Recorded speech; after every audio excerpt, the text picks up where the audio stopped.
Good evening, everyone, and welcome to another episode of our Vampire the Masquerade Chronicles, Salem by Night. I'll be your storyteller. My name is Will, and as always, when we go back into our Camarilla campaign, we have our little catch-up so that everybody knows what happened last session. We opened up with Connie and her letter, as she had been holding on to it for the entire weekend since it was given to her at the Elysium. Melvin and Albert showed up on Monday, headed over to the Home on the Range diner, where for a good while it turned into a diner simulator game. Albert has the nickname of Slim, Melvin has the nickname of Mac, and Connie's nickname is Bobby with an I. Told that the diner survives month to month on its own. It doesn't really need a lot of help from Thomas Reginald Hyde. There's a night chef called Billy, a day chef called Tommy, and Valerie makes upwards of $800 a week with tips. They were told that there are no accommodations at the diner itself, as it is not equipped to handle people staying there. It is literally just a kind of resource for Thomas Reginald Hyde, or it was a resource for Thomas Reginald Hyde. There's a wagon outside that they notice is a restored piece of history. It's an actual heirloom of the time. Albert asked about bringing Melissa over to take over for Valerie, as that's technically still his goal for the next few days. They learned that the four servers are Valerie, Annabelle Smythe, Rebecca Lynn Powers, who might be married now, and they might have a different last name, and then Eleanor Regina Hyde, who apparently is the granddaughter of Thomas Reginald Hyde. They were told that there's a rowdy bunch of people that come in a lot, and they have stopped for the last few years, but they still kind of come in here and there. The atmosphere around the area is kind of homely. Valerie has even admitted to walking to and from work. They discussed the events of the Elysium and possibly putting Grant Reynolds against Yvette Morrison, or even Grant Reynolds against the First Light in the group. We jumped over to Thursday, where they had a meeting with Antoine Davies because of Albert making friends. Connie took a moment to tell the boys about the letter she was given and had an introduction to Tulip, who dropped off some folders from the SPD, which Melvin recognized as files on Hugh Weston. They learned that he had recently been divorced, and that he was folded up and shoved into a trash can and punted across the street. There was bruising on his neck, which was consistent with a violent feeding, which Melvin noticed, even though the cause of death was attributed to the spinal injury. Albert tried to remember what some of the roles in the Camarilla do. He couldn't remember really what a harpy was, but he did remember the big roles like Sheriff, Prince, Archon, Justicar, and the Primogen, things like that. They called Valerie to find out some information, and they learned that Hyde would be dropping off the paperwork on Monday himself. Went off to the meeting at the Illahe Country Club, where they met with Antoine Davies. They learned that Marcucci might still be alive, as Nosferatu tend to be really slippery. But they asked about Yvette Morrison. They asked about Grant Reynolds. Um, they learned that Antoine, Yvette, and Geraldine were both kind of in contention to be the next primogenitor of the city had the beckoning not happened and had not Geraldine taken the throne by force, quote unquote. They also learned that if anything set the fire in Yvette's heart ablaze, it was definitely the loss of her childer, Nicole Claremont. And then he kind of attributed her to Icarus.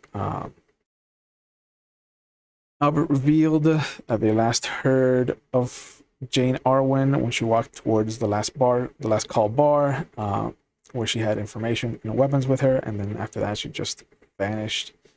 And we left off with the group heading towards the last call to investigate the situation of the dead body, and this is where we'll meet our pair tonight. Hello again, as always. It is so much fun to be with you. Likewise. So I'm here for more diner roleplay. Right? Diner simulator? Yeah. That was really fun. Yeah, you gotta stop the zombies from getting in and put plants that have different effects out front. Yes! Let's go! So as you all are walking towards the parking lot of the country club, Melvin stops, tosses Connie the keys, and he's like, I have a hunch I'm gonna follow. I'm gonna stay behind. And as he kind of ducks behind some cars, you lose sight of him. All right. Bye. Suppose. All right. So it's you and me. It'll be fun. Oh gosh. Remember, we've done that before. We have, but Melvin has always been such a centering force, He keeps us from dying a lot. Yes, but it will. I'm Okay. going to be very honest. I'm much worried. He has been keeping us alive. We're gonna be fine. We're gonna be fine. I can drive if we need to go. But okay, wait. So Chewy, we're just heading in the direction of the last call, right? Or we haven't gotten there yet. We haven't even gotten in the car. I haven't even gotten in the car. You're still outside the Okay. country club for all intents and purposes. Okay. All right. So are we going to the last call then? I suppose so. Yes. All right. All right. Let's get in the car then. I'll drive. I would offer to drive. I just have not driven a vehicle. Are you allowed to if you Well- can't answer the phone? There's only one way to find out. No, we're not going to find it out today. Let me find out. Science. No. Hey, let me find out. No, we need this car. I'm gonna use dominate person. No. No, I'm not. I'm good. I'm Okay. good. I'm not. Yeah, there's a rouse check. Goodness gracious. I don't need to do. I don't need to do all that. Yeah. You guys are still at Hunger 1, yes? Yeah, Mm-hmm. Okay. I'm not the hungry boy. Not Yeah. today. Not today. Today, no bleeding from eyes today. I mean, not yet, where the night is still young. This is true. Chill though. Chill. Good vibes only in this car, okay? Good Very vibes. Vibes only. You know what? I turned the radio up. Oh. What's playing on the radio? It is you were catching it right at the very beginning of the guitar, kind of like the acoustic guitar intro to the Animals. I don't want to be misunderstood. I changed the channel.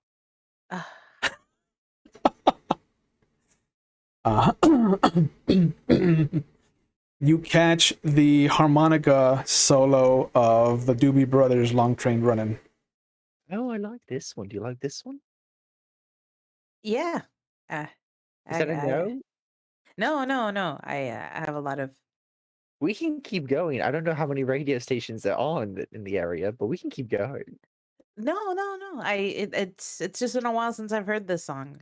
Reminds me a Oh, lot of other times. That's okay.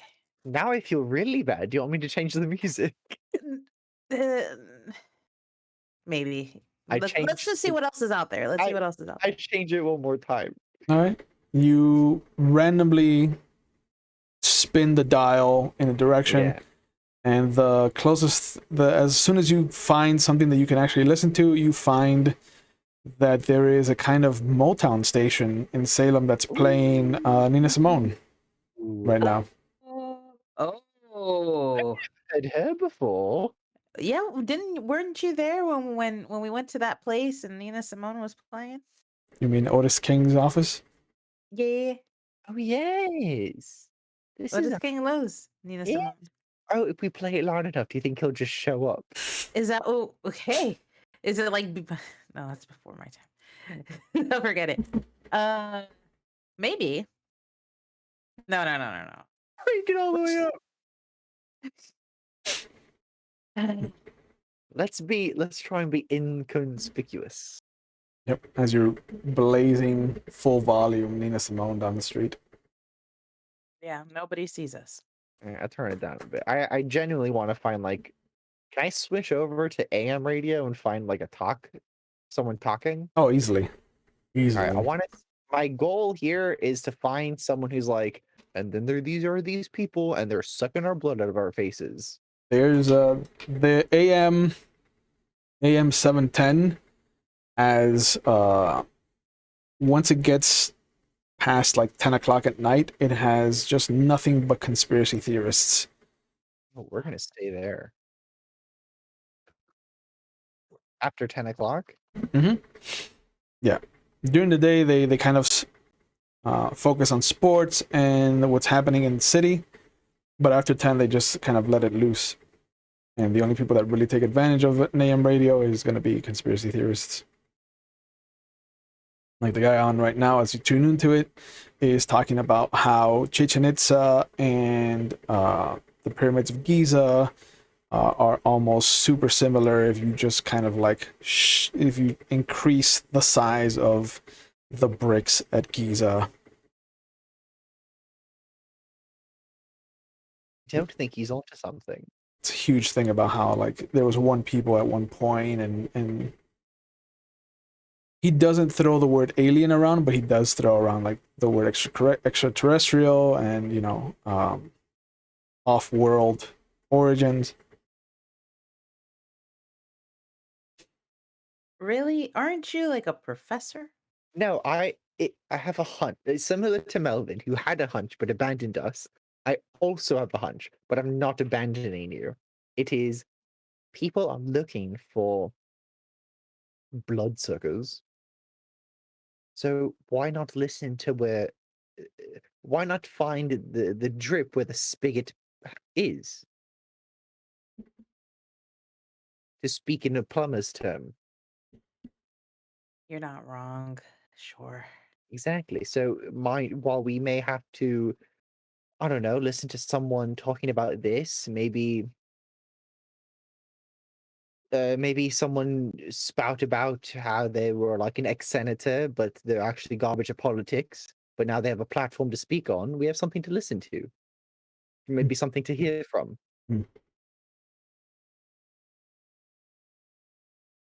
I just begrudgingly do this. No idea. You can easily change it at any point you want. No, I I- don't care. We're just on our way to the last call, and I don't know about you, but I'm getting a little tired of all the errands that we're running and you can al- the almost death we always encounter. Exhausting. we can always just move to England. I own land there. Or at least I used to. I don't know if it's still in the family. It might Who's belong the to your family daughter. What? It went to my daughter? Yeah. Yeah, I figured. Yeah. Who's the family that that manages the area in England. Like what are those It, vampires called? can I check that and use my English national politics specialty? Wow. I never thought that would come into play. But it counts, doesn't it? It does. It does count. So So how does make rolling with a specialty work? it adds 1 die to your ability. So go ahead and So- roll intelligence and politics. Add 1 die to that. Great. Okay. Remember to separate your hunger dice. I am. It's that part of the night where it's like, oh, it's dungeons, it's vampire time, And it's like, oh, I forgot to put all my dice out. It happens. I'm so ready for this game tonight, guys. So ready. Hunger die is gonna be the red one. I have all my mage and my vampire dice in the same thing. I specifically wrote something today for you, and now I'm like, I shouldn't have. He's not even coming prepared for this. Okay. I mean, I should have asked in our pre-show if you had your dice already. 3 intelligence and then 3 for politics with the specialty. 6 dice, ladies and gentlemen. So 5 regular, 1 hunger. Yeah. Oh, let's see what happens. All right. It was the one that hit on the floor. We counting it? No. Okay. Okay, so 6 or higher. 1 on the hungies. Okay. But do you have any successes? 3, 2, 8, 6, Okay. 9. Okay, so you have successes. So it's not a messy. How do we even messy critical English national politics? Yeah.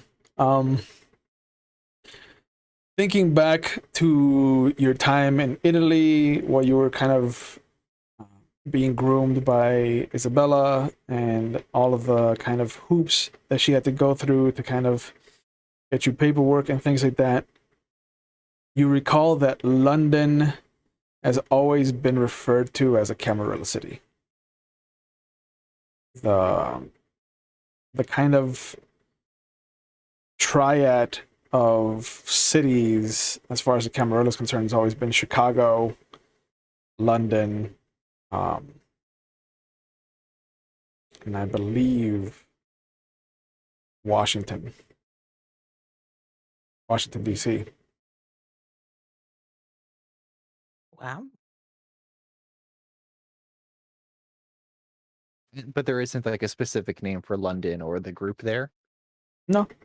London, with 3 successes, you know that London has always been referred to as the Ventru's city.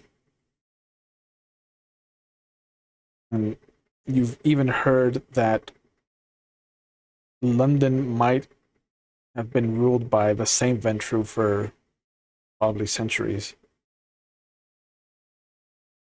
Well, it's the Ventru city.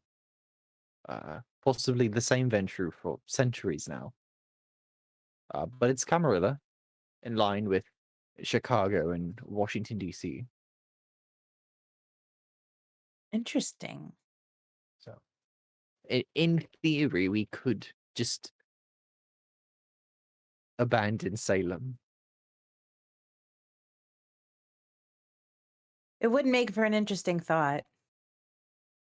But I mean, I guess the weather wouldn't be much different. I'm sure it's just as rainy and chilly over there as it is here. Probably. But, we'd be short a Grant Reynolds. That's true. You know. Would you ever really leave? Would you ever really consider going back to London? I might. It depends. If my daughter really thought I was dead, I might. That would be tough for you. Yeah. I can also just wait another 30 years. Yeah, It'd I be nice. guess. It'd be nice to see the homeland again. I've never been. Well, It'd be cool. if we make it 30 years down the line, I'd be glad to take you, show you around. I can show you where the bombs dropped. Ooh. Yes. Traumatizing. As he says the bomb dropping comment, you kind of hit one of the bumps on the bridge as you're crossing the Willamette River. And a few minutes later, you're outside the last call. You're about a block away as you've tried to find some parking on the street. Both of you give me a wits and awareness roll, please. It's an awareness.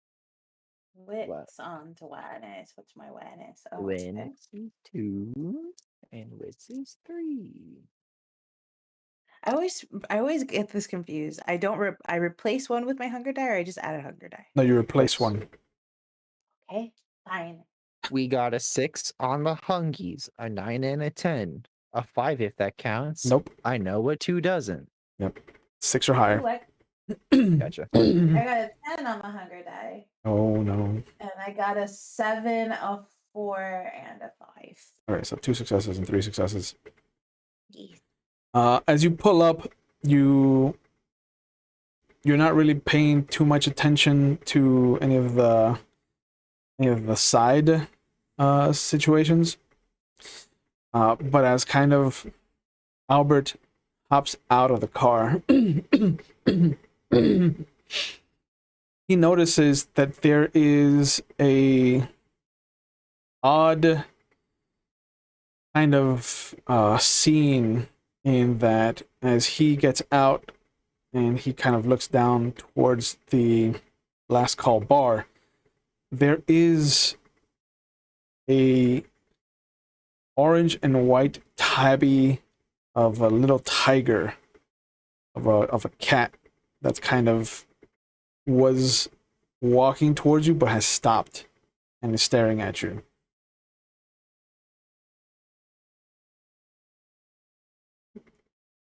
And from underneath a car, you notice that there is a chocolate brown Maine Coon with deep honey eyes that kind of comes over and sits next to the orange tabby and just stares in your direction.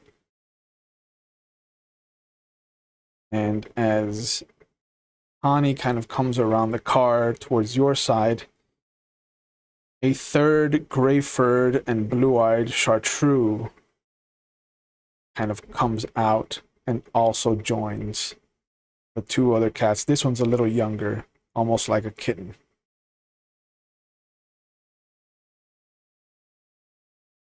You're muted. Psst, psst.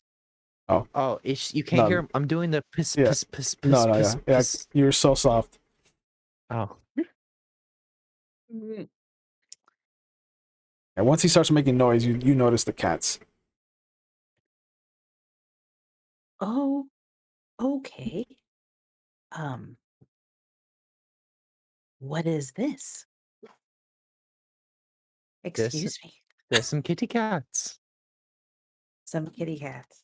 Hold on. Let me get. Yep. Hello, kitty cats. I'm Professor This Frost. is not very kitty catty behavior. They're just looking.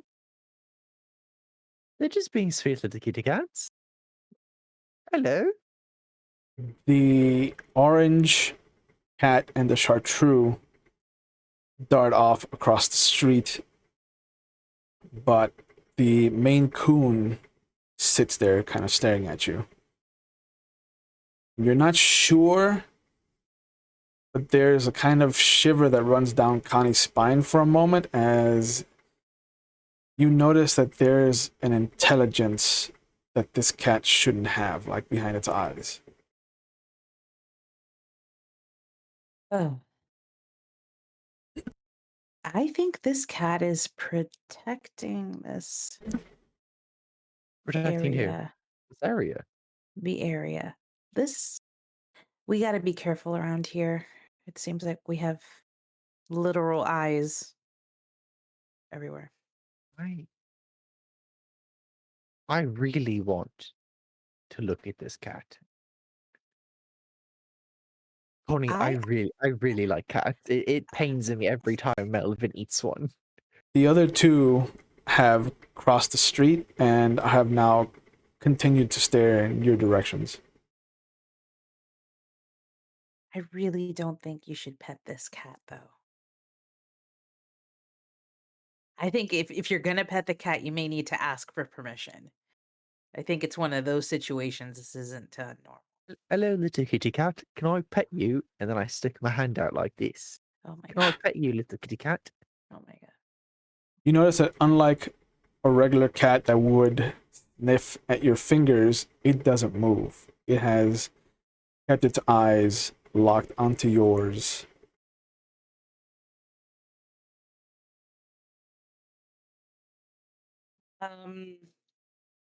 So I crouch down next to Albert and I look at the cat and I say, "Hi. Do you understand what I'm saying?" You hear a voice behind you. That is Victor. He understands, but he is a good kitty. Actually doesn't know why I'm so excited, but that's fine. No.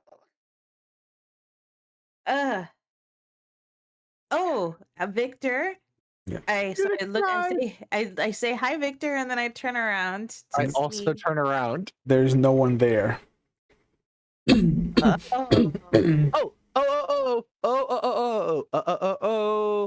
I'm gonna use my aspects. What is the dice pool for that? Wits and discipline. So it is 4 dice total. 4 dice total? All right. Yeah. See what happens. That is better pull through. Okay. 6, 10, 8. I rolled. 6. Oh, okay. Yeah, you should know if you succeed or not in these things. Oh, okay. But you do see the outline of someone there in the alley. The shadows seem to have cloaked it. It is massive. It is about 7 feet tall.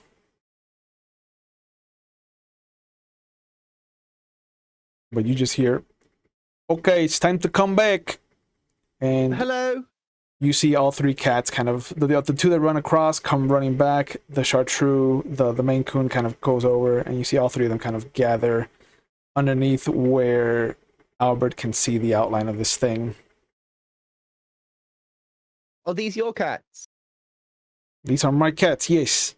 They're very sweet. This is Victor, and you see the Maine Coon kind of float up for a moment and then be put down. This is Gustav, and you see him pick up the chartreuse and he kind of puts it down. And this is Leopold, and you see him pick up the orange one and kind of puts it down. These are my kitties. They're very nice. They're very nice cats. Is it alright if we come closer to you? Who are we talking to? There's a person over there that I can see. Okay. Yes. Okay. Like, I will step away from the light so I don't hear anyone. And you can All right. you can see him shifting deeper into the alley. Come on, Connie. We're going across the street to the dark alley. Is that what we're doing? I fucking bolt. And as you both approach the alley, you see the telltale signs of obfuscation kind of washing away, and you see this 7 foot tall monstrosity of a man, kind of sitting there with these thin, almost gangly limbs, these very long, spindly fingers, this very kind of stunted face with these bat-like ears that curl up and backwards out of the sides of his skull, and just kind of like that pointed nose and the kind of scrunched face. And you just see kind of ripped clothing. It's a very kind of he has like a queen shirt, a vest over it, and just a kind of trench coat that has had the sleeves ripped off, and just pants and some suspenders. It's like, I did not mean to scare you. My kids are, you know, They're cats. I understand. they are my first line of defense. They are the ones that warned me. They're very nice cats. Beautiful Yes, cats. yes, Leopold. Leopold, it's very nice, and you see him kind of pick up the orange one and just start to scratch it behind its ears. Hello, Leopold. Victor, Gustav. Very pleasurable to meet all three of you. And you, sir, what is your name? There is no translation for my name, but while I was in the traveling circus with very nice people that I left in Los Angeles, they called me Teddy. Oh, hello, Teddy. I'm Professor Albert Frost. Hello. You see him wave his big hand. I shake his hand. It is a massive hand. Oh, I bet it's massive. I still don't see him, do I, Ray? Yeah, he's visible. Oh, he's visible.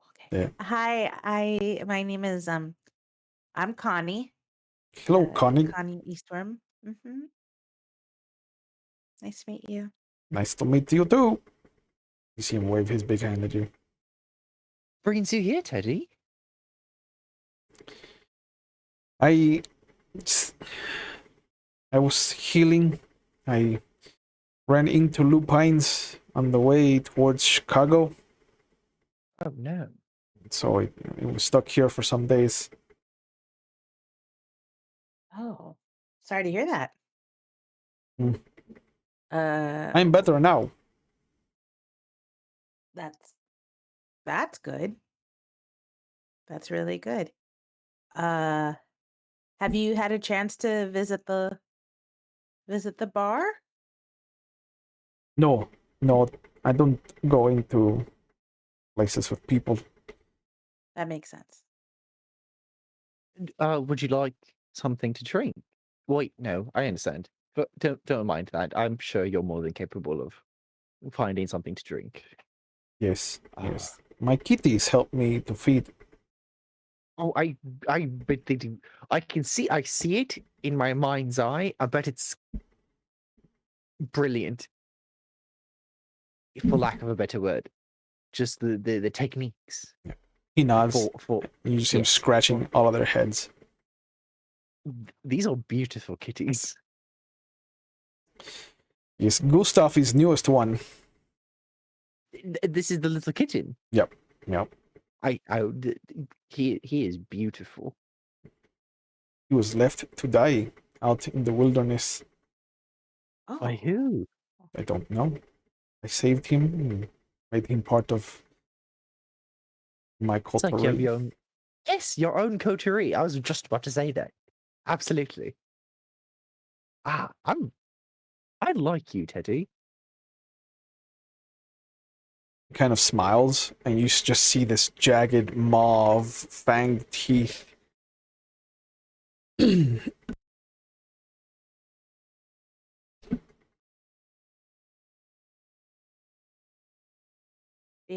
beautiful. This is beautiful. Um, Alfred, we I know we have plans. I could very well spend the rest of my evening here with Teddy. I'm sure. I mean, who wouldn't want to? Beautiful cats. And He nods. yeah. So what's next? What's next for you, Teddy? I am thinking I am going to Chicago, Mm. but I hear that the road is dangerous. This is true. A good friend of ours lost his sire on the way to Chicago. This I have also heard. So you're familiar with Mickey? No, no. Oh. Okay. Are you familiar with other Nosferatu? Mm, not in the city, no. I haven't actually introduced myself. I was hoping I could just pass Slip by. on by? Yeah. I understand. If you do come across a gentleman by the name of Melvin Wright, let him know that you know us, and I'm sure he'll find a way to help you. Melvin. Yes, he's a very good friend of ours. He has a ferret. Oh, yes, he has familiars too. Yes, yes. Yes, he does. Hmm. Her name is Betty D, and he is also of your clan. Betty D. Yes, Uh-huh. Is convoluted name. I will say it's not as good a name as Gustav No, or Leopold.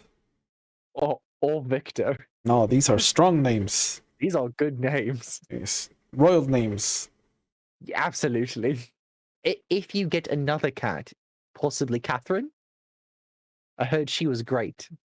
Oh God, kill me. Kill me. No, no, not. Are we not a fan of this one? He kind of looks down. He's like, I don't know if I could bring in a girl with my three boys. They are rambunctious. Yeah. I understand that. How about a Peter then? No, it's soft name. Peter the Great was soft. Peter is soft name, yeah. I was not aware. You know, Teddy. Zeus is a good name. Teddy, I think so if you're going to be out here, we could definitely finish our conversation with you. We do have to run inside though. Could he wait in the van? Oh, but we're not going to Chicago. Are we? Is that what's happening? I know we're not. Hold on. Pause. Brandon knows we're not. Brandon doesn't think Ashley knows how deep his love of Teddy goes. And how he's willing to change this whole story for Teddy. Because it's all for Teddy and the Space Boys. The and the Space Boys. Oh, cry. I'm gonna cry on stream. Nobody understands except for Will and maybe my girlfriend. Who is watching? Who's Yes. watching? Hello, dear. I'll explain Teddy later. If I've not already. Yeah. But as you guys are trying to peel yourselves away from Teddy, Ever. there is the sound of boots kind of stepping up towards you. And you see this dark-skinned gentleman, dark hair, burnt honey eyes, and this very kind of flowy dress that kind of is excuse me, very reminiscent of Arabic and Middle Eastern silhouette. And you can see that there are some kind of tattoos coming down out of his right sleeve. But he kind of comes over. You see him look at the three of you. And there's a moment where he kind of points at Albert. You, where is Me? Andrew Gibbons?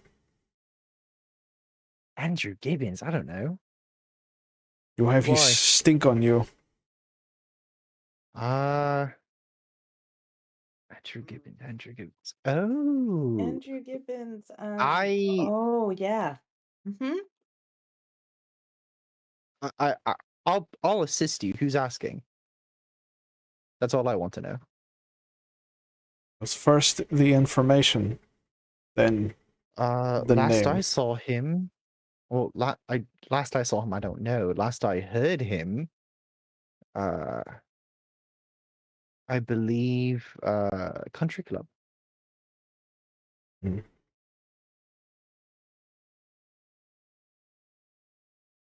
How long I ago think. was this?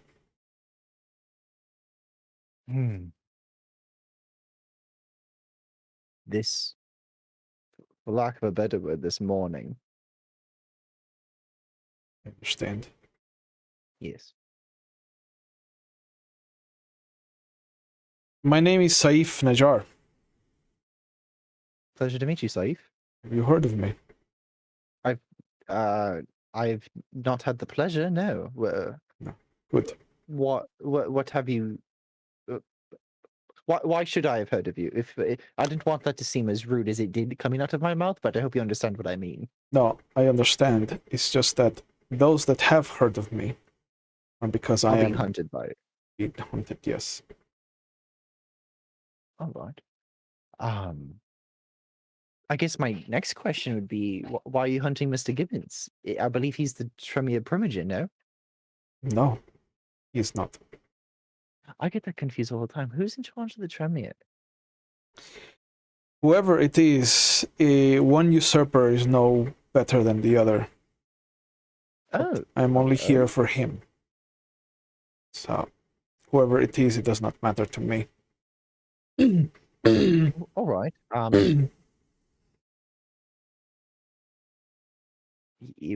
I apologize. I cannot be of more help to you. That's the last I heard him. You've Necessarily, I did not see him, but I heard him. you've done enough. I'm glad to have been a help. I thank you.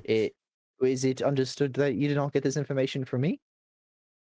I don't even know your name. That's all that matters.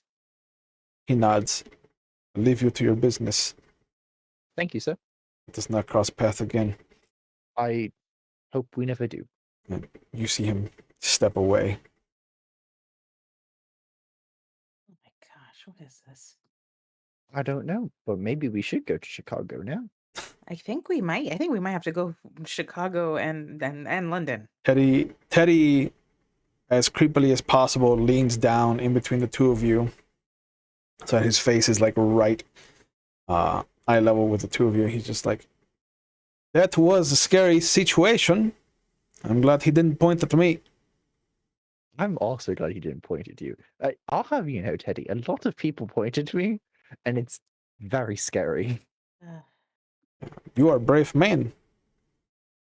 I try to be. It's hard.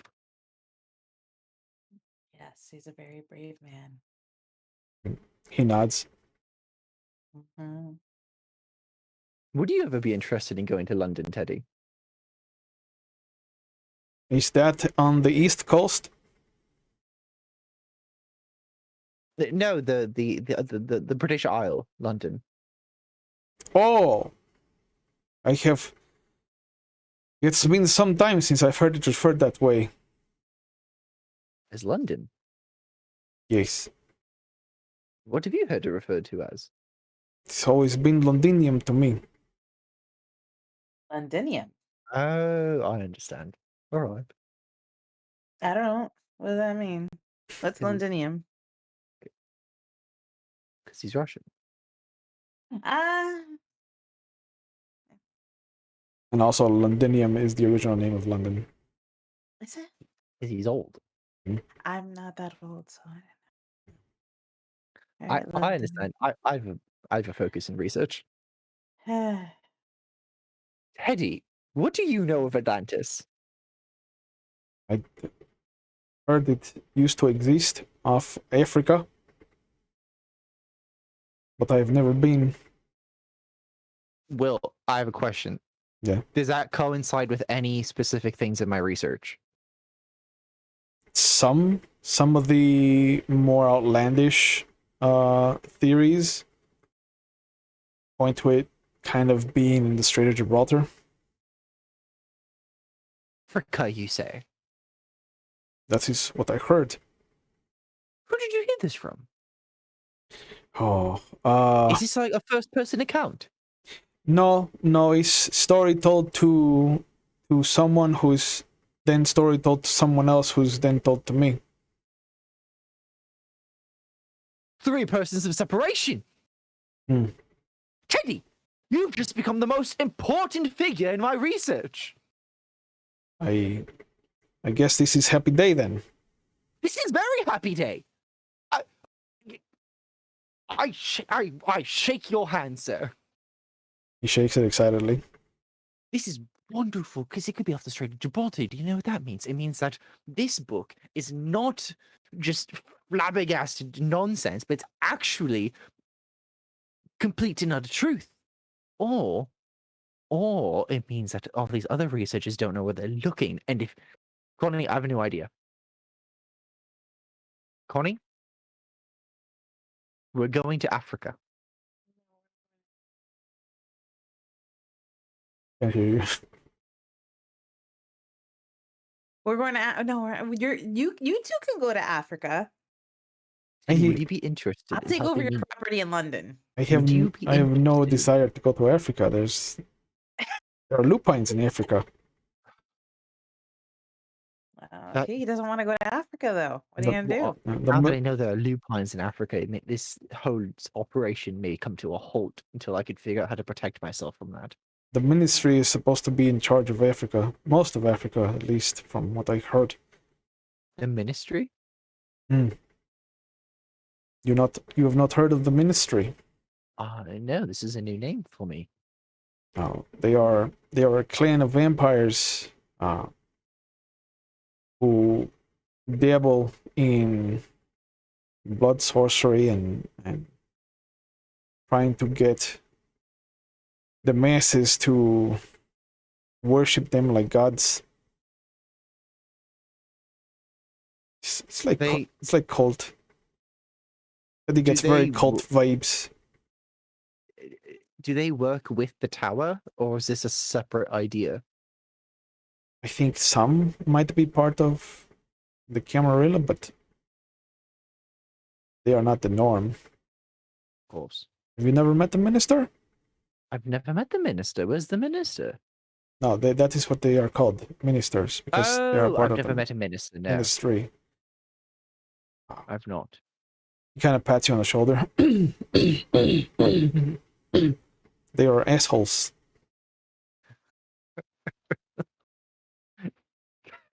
During this whole exchange, I look at Teddy. I'm like, "Can I pet one of the cats? Yes, of course. Which one won't bite me?" Well, none of them will bite you. They are trained. They're ghouls. Okay. Okay. These cats are so perfect. I want to take the tabby one. Okay. Okay. And I guess I just sit in the corner of somewhere with this cat on my lap, just Yeah. petting it, Start dreading my life purring. and afterlife. But Teddy kind of looks over at Albert as you go over with his cat. What is it that you are doing in this area? We were going to go to the last call. Oh, okay. Yes. I thought you were investigating the murders that took place here, because some of those were my fault. That's exactly... Who? What? You say your thing again. Please. I said I thought that you were investigating the murders that took place in this area, and then you said... Yes, we are. And then I said, oh, what? And then I said, you say your thing again. And I did. And then I did. So we're back to where we were. Good. Okay, Very well. wonderful. Awesome. Splendid. Aha. Did you happen to be here the night of the murders? The which murder in particular are you referring to? You seem kind of take a step back.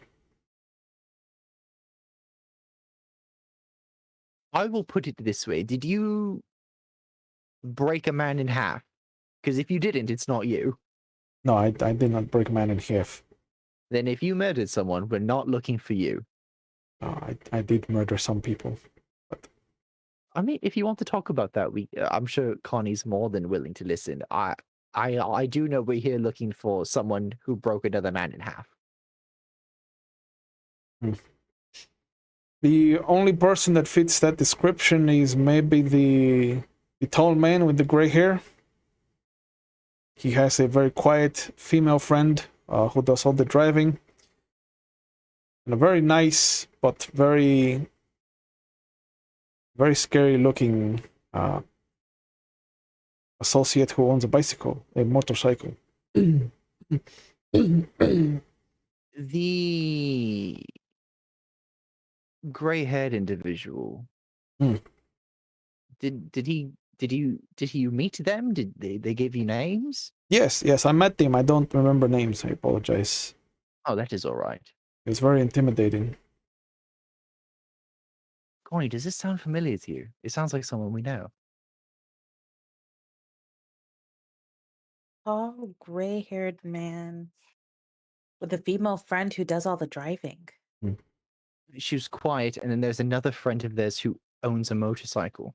Uh, And you see him kind vaguely. of point out at the free souls that are gathering outside the bar. And he's like, he had that same kind of vest. Didn't? Oh, What's his name? Oh, what are they? I know one of them's the politics man. Yeah.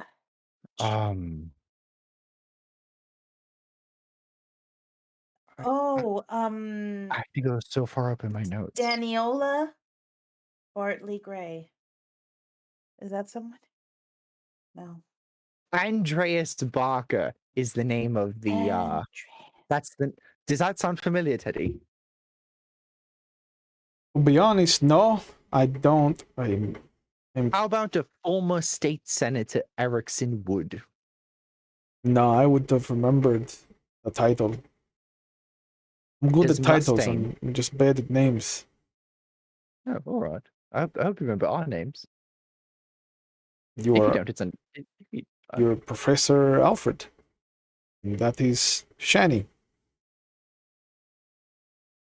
He kind of smiles. Oh, because so close. no, it's Connie. It's Connie. Teddy. Oh, Albert. funny. Albert. Albert.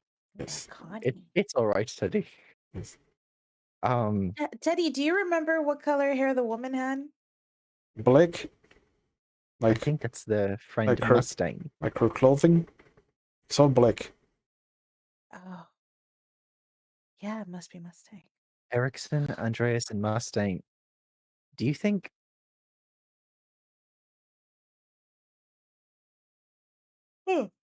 Wait. do you think they did do you think they killed this man? Oh no, not our new friends. I'm going to be completely frank. I was not a fan of State Senator Erickson Wood anyway. Mustang and Andreas Barker, they seemed very good company. That seems like a problem. Okay. We're do you- going to need proof. Yeah, we're gonna need proof, and we need to know where they went. Teddy, did you see where they went? No, they kind of were very intimidating towards me. That's rude. They're very they're very nice to the kids, but it's just I didn't feel safe around them, so I didn't pay attention to where they were going or what they were doing. I apologize. Well, it's a very good possibility that they're the reason people are being hunted in the city. So if I were you, I'd get out of Dodge. You see him point down the street towards a different alley. He's like, I met them over there. If that helps. It does. Yeah.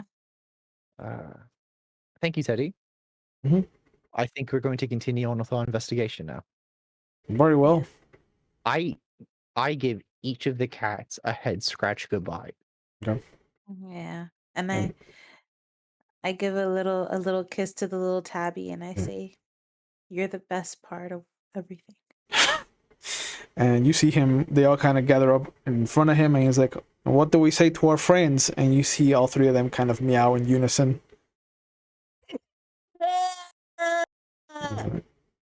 I hope that we meet again, Professor. Find us, love it. find us before you leave Chicago.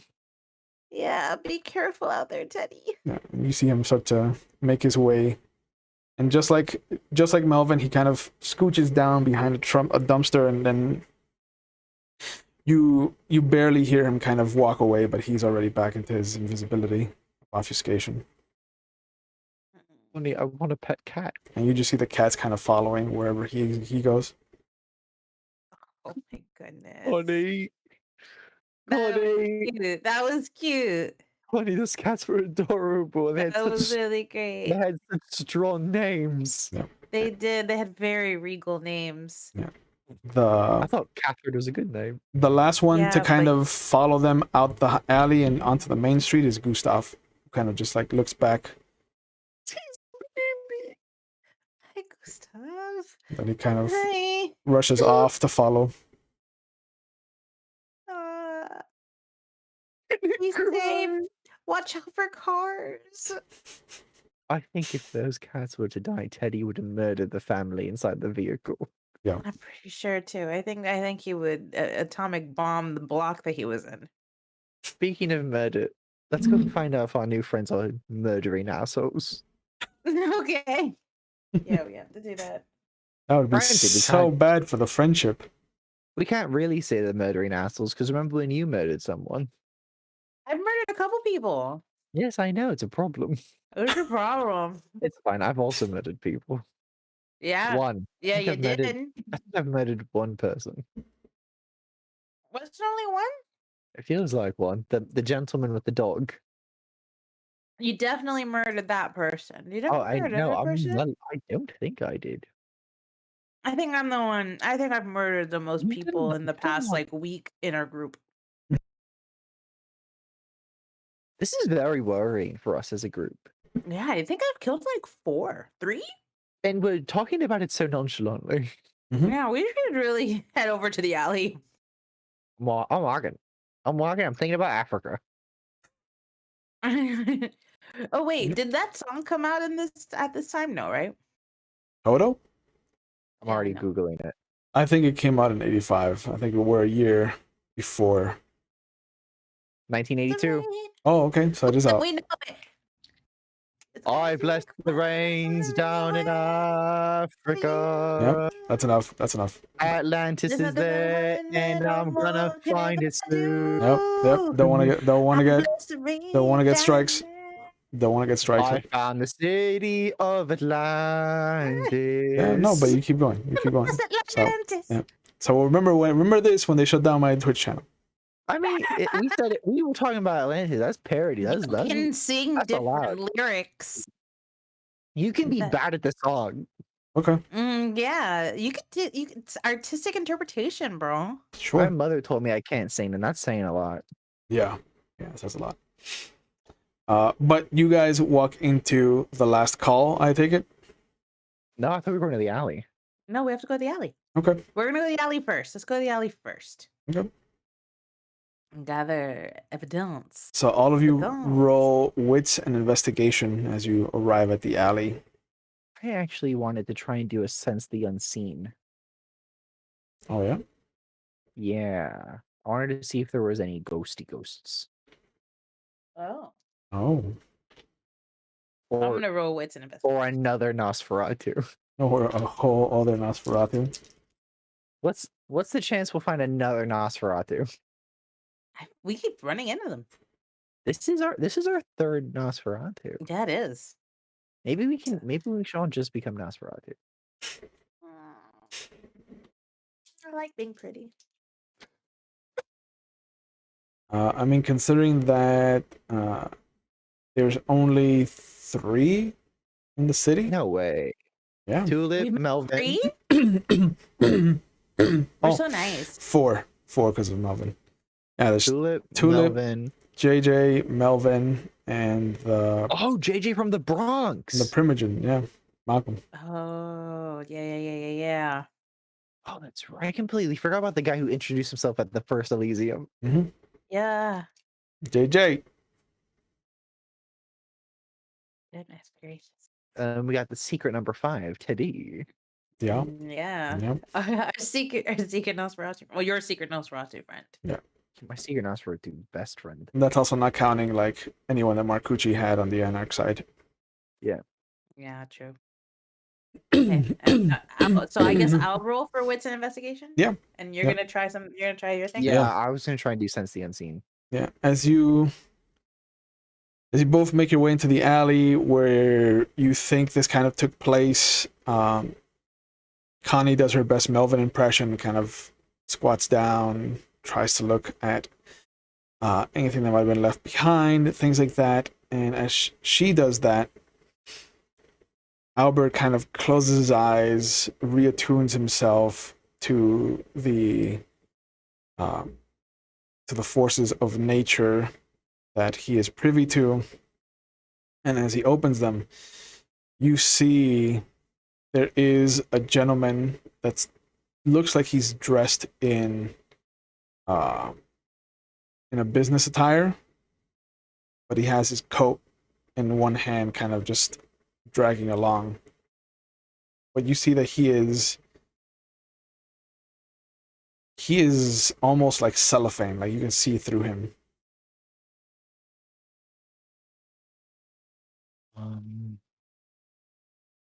Let me just check one thing. Hugh. He turns in your direction. Hello, is your name Hugh? Can you talk back to me or hear me?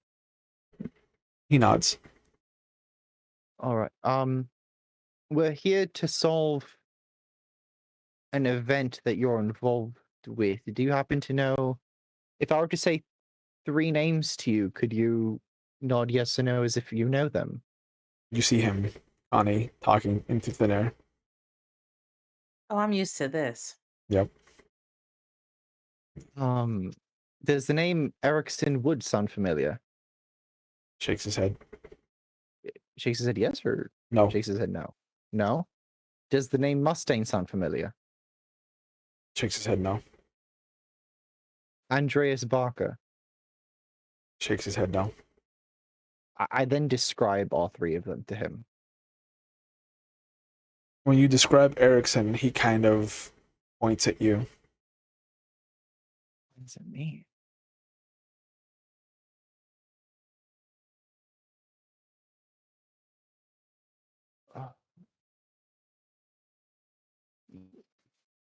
I'm not him. He shakes his head no. But he points at you again. But we are the same. He nods.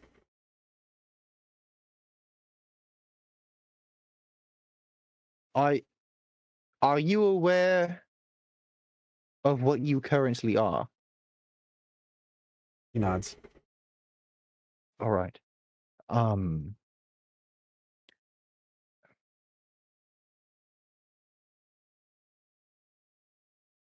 I apologize that this has happened to you, and I know that's not going to be a lot of help. But we're going to do whatever we can to make sure the people who did this to you get what they deserve. You had an untimely death, and I apologize. He nods. You see him walk past you. Yeah. And through you. And when he does, there's an intense coldness that kind of, you haven't felt since you were alive. And he walks up to the alley's edge and he points over the riverside. I follow and look right over his shoulder. Looks like he's pointing at West Salem. And you Is see that him where they are? And you see him kind of, he motions like him having long hair. Like Your wife. He nods. We know her. I don't know if she knows you're gone, but if You see him slump this is down. something, if this is something you need us to do for you to pass over, we can let her know. He nods. Lovely.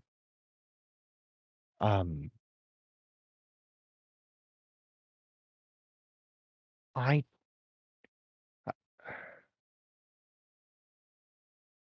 this is going to be a very risky thing. How will you remain here in this alley until? Will you remain in this alley until this act is done? There's another I need you to talk to another person, sort of, and You see for you that to tell them everything. he kind of looks startled for a moment in an upward direction, and then you see him kind of point back across the river, and then he vanishes.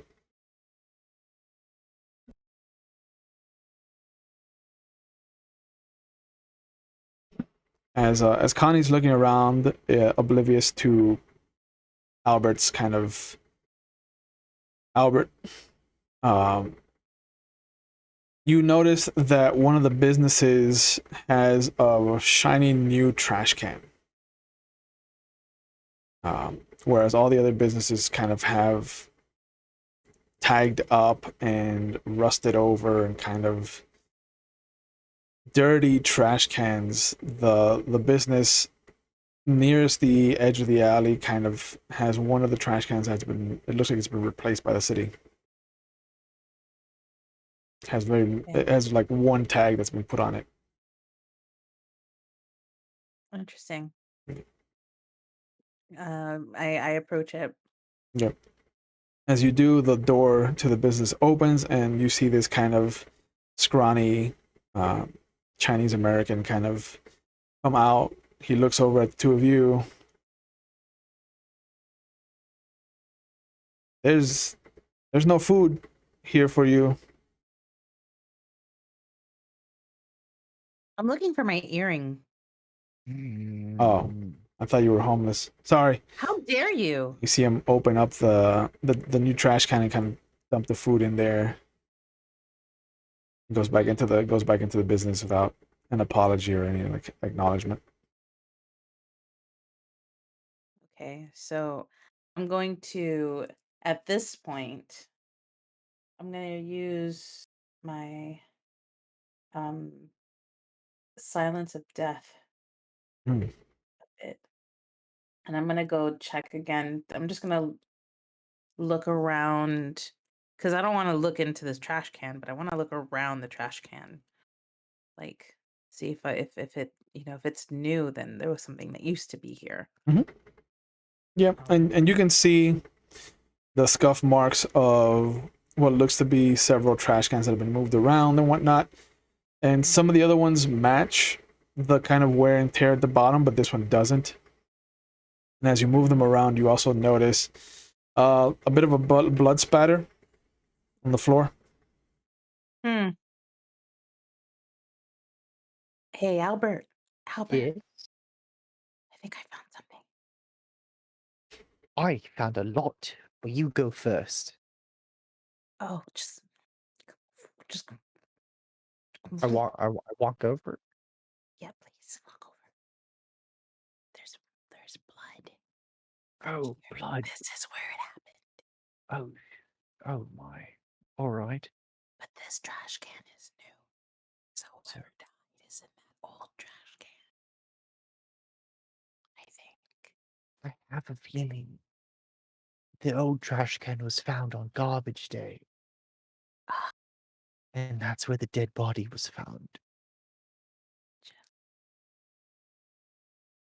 Okay. Is there anything else around? Is there anything else around here? Okay. Well, I think his ghost is haunting the alleyway. Oh no. Yes, but it's fine. he not only did he confirm that Erickson killed him, but we also have to tell his wife he's dead so he can pass on. What? Yes, but it's fine because we know who she is. Who was the guy? Oh, pies. Mm. Do you know who we're here to find? No. We've been doing this for an hour.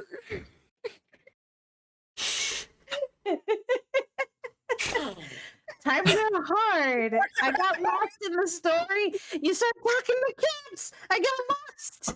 Sorry, man. ADD got a little away from me. Who are we investigating?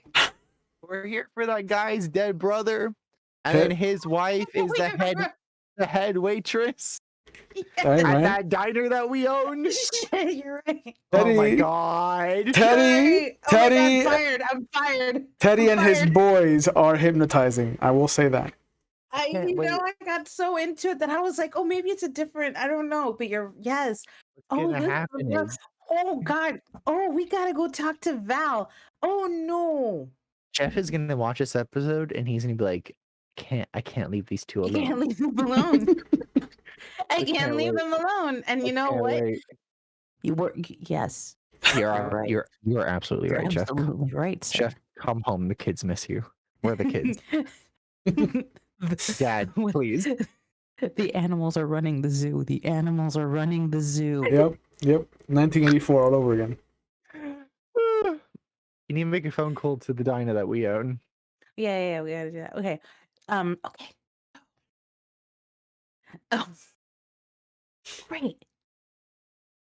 Oh. Anything else I should know? Because you said you had a lot. Oh, if I understand the spirit realm like I think I do, I think he just died or something. Like double died. How do you I don't know. die? How do you double die? Well, you can become a ghost, and then there are things in the ghost world that can kill you. Oh, is there something in the ghost world chasing him now? Are we to be concerned with the ghost realm now? He kind of did one of these.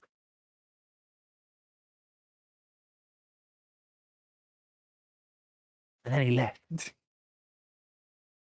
So it was, oh shit, something's coming. Go find my wife in West Salem. And then he left. So the ghost is being chased by something. Or he saw a bird. I don't know. Despite what you think, I wasn't taught a lot about the ghost world. You can't add Professor of the Supernatural to your business card? Not yet. I'm Okay. working on it. So what then do we do now? We have to tell Well, who sent us here first before we tell the wife, or do we tell the wife? Here was my plan. We get both Oh. birds. It's simple. Would we invite them to a dinner party? No, what? All right. Well, one, not a bad idea. Two, just call the sheriff and tell him to meet us at the diner. And then we'll just go to the diner and we'll give him all our information. And he'll say, where's your photographic evidence or whatever? And I'll say, I talked to a ghost. Get off my back. Yeah, no, but we need real evidence. Well, all right. I'm going to make I know they don't. You know what? Fuck you. I'm going to look for security cameras. Gotta be one somewhere. Yeah. Make a wits and awareness. Let's see if there's any on the street. It's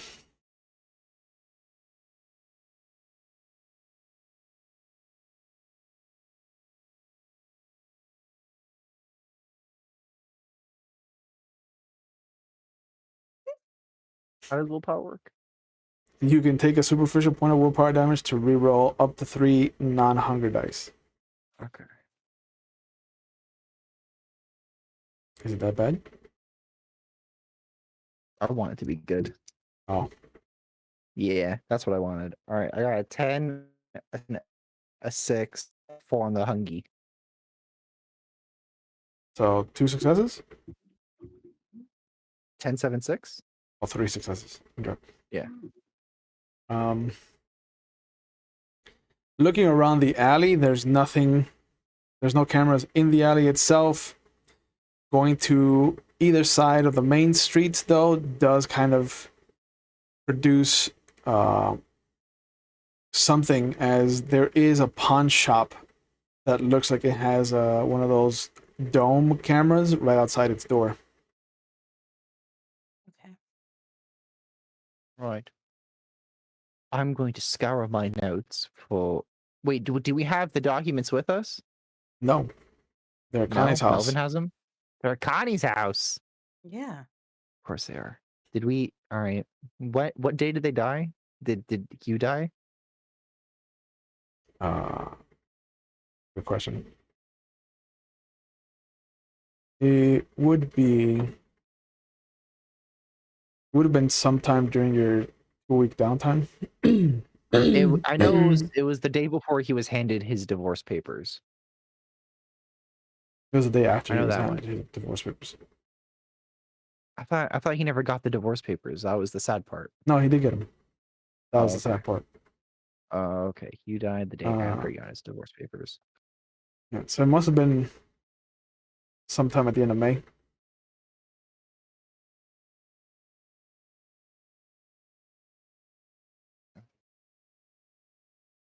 All right, Connie, we're going to the pawn shop.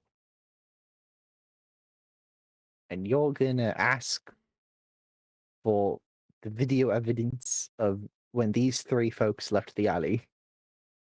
I'm gonna. You're the pretty one. Yeah. But... I can't always be the face. Okay. Mm. Okay. All right. So we go into the pawn shop then. Okay. Go alone. Okay. Yeah, I can follow behind. Are you gonna? You sure? I mean, yeah, you just have to You just talk. want me to talk. I gotcha. Yeah, because you're pretty. Yeah. You go up to the pawn shop door and you notice that it's locked.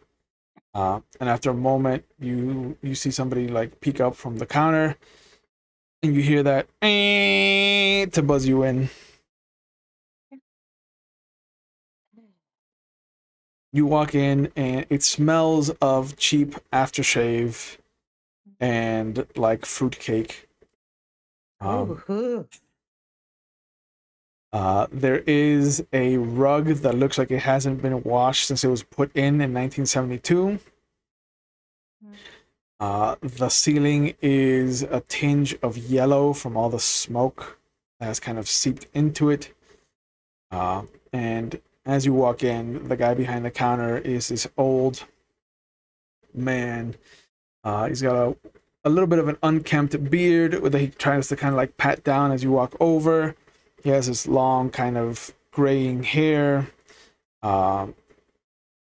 Undershirt. He has an overshirt with the sleeves rolled up and just kind of unbuttoned. Jeans, sandals. And he lights up a cigarette as you approach. What can I do for you? Hello, sir. Hello.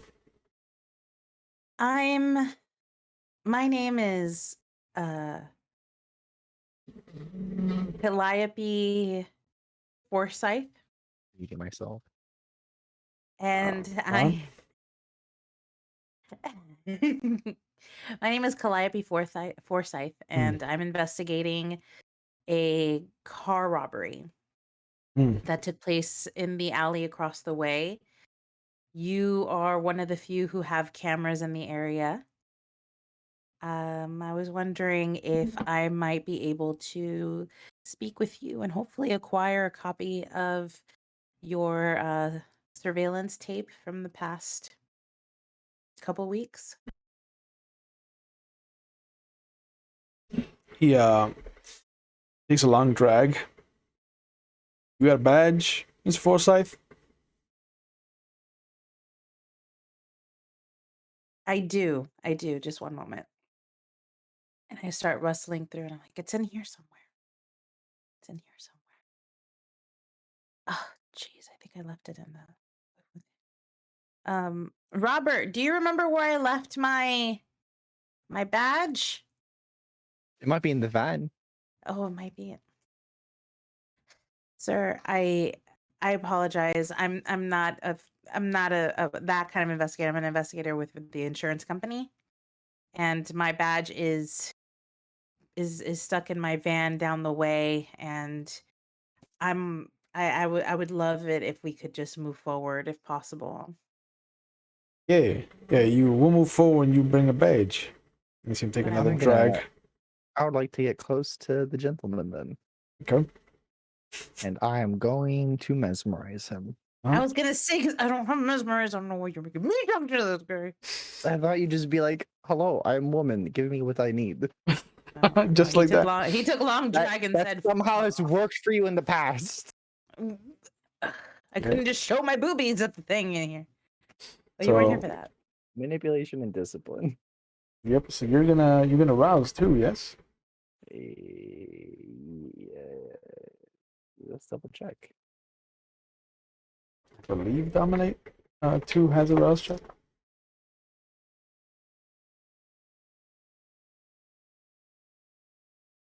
The vampire can issue complex commands to a victim as long as they.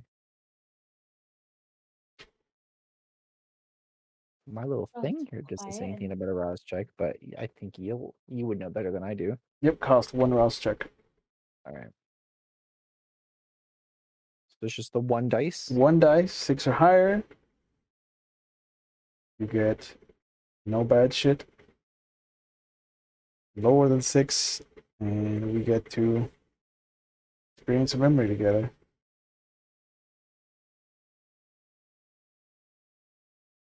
What the fucking? Because I rolled a 1. Oh no! So your hunger goes up to 2. And as you are rousing the blood and kind of manipulating your supernatural abilities, you're taken back for a moment just to the first time that you ever used this to kind of get yourself past one of Isabella's tests. And you remember just how cruel a person can be with this power. And you think back and you can just feel the beast inside of you stirring as one moment you are kind of pointing in a direction and wanting to get a point across, and the next moment you kind of come to with your mouth wrapped around this person's neck. You can just feel the blood kind of coming down your gullet into your stomach. And then you're kind of brought back. What do you say to this man? Please give me your surveillance records. He takes a drag from his cigarette and he's just like, yeah, let me get you my surveillance records. And he goes back and comes back with a basket full of VHS tapes. There's like 2 dozen in there. The basket.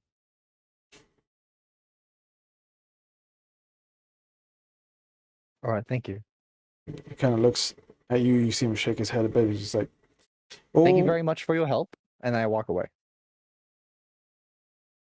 all right. I need those Nice. back. You got it, sir.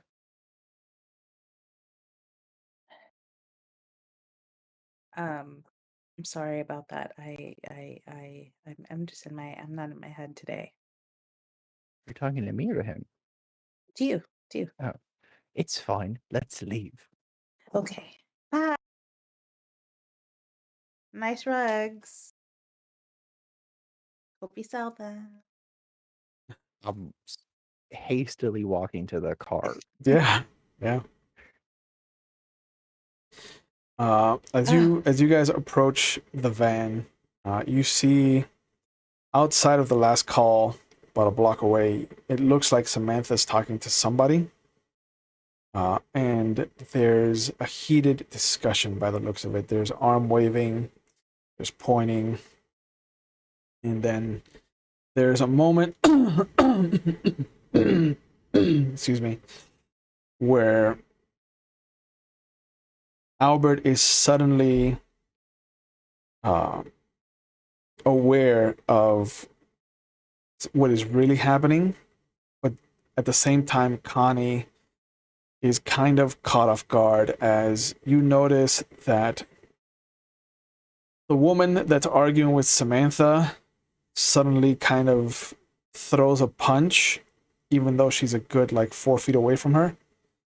But you notice that the shadows in between some of the cars pull up and come out like a tentacle and just slash out at Samantha. That's Arms of Armaham. Of Aramon. Armon. Samantha manages to duck out of the way the last moment, and you see that she brandishes some kind of weapon.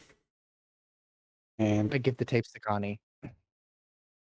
Get these to the car immediately. Oh, okay.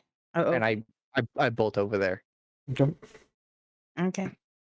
And I run to the car. Yeah. And as you're running over there, Samantha holds up her hand towards you. You see in her other hand there's a handgun. And the other woman kind of turns in your direction, and you see her kind of lick her lips.